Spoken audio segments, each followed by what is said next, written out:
Hi friends, இந்த weekend ஃப்ளாட்டில் இருக்கவங்க எல்லாருமே மாடியில் சேர்ந்து சமைக்கலாம்னு டிசைட் பண்ணியிருந்தோம்.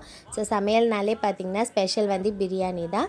ஸோ நாங்கள் செஞ்சது பார்த்திங்கன்னா பிரியாணி, எக்கு, கத்திரிக்காய் கிரேவி, ஆனியன் ரைத்தா எல்லாமே செஞ்சுருந்தோம். எங்கள் ஃப்ளாட்டில் பார்த்திங்கன்னா மொத்தமாக 4 ஃபேமிலிஸ் இருக்காங்க. கிட்டத்தட்ட எல்லாருக்குமே ஒரே ஏஜ் குரூப் தான். அண்ட் எல்லாருக்கும் பார்த்திங்கன்னா 2 பசங்க இருக்காங்க. ஸோ எல்லோரும் சேர்ந்து சாப்பிட்லான்ட்டு ரொம்ப ஆசையாக இருந்தது. சரி செய்யலான்னு தான் ஆரம்பித்தோம். எல்லோரும் ஒன்றா உட்காந்து கட் பண்ணி சமைச்சது பார்த்திங்கன்னா ரொம்பவே சூப்பராக இருந்தது. சாப்பாட்டையும் தாண்டி நாங்கள் எல்லாருமே ஒரு எமோஷ்னலாக பாண்ட் ஆகிட்டோம் தான் சொல்லணும். எல்லாரோட ஹஸ்பண்ட்ஸும் பார்த்திங்கன்னா ரொம்பவே சப்போர்ட் பண்ணாங்க.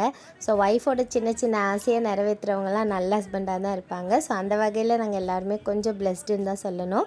எங்களை விடவே பார்த்திங்கன்னா பசங்கள்லாம் ரொம்ப என்ஜாய் பண்ணிகிட்டு இருந்தாங்க. எல்லாருமே ஒரே ஃபேமிலி மாதிரி இருந்தது.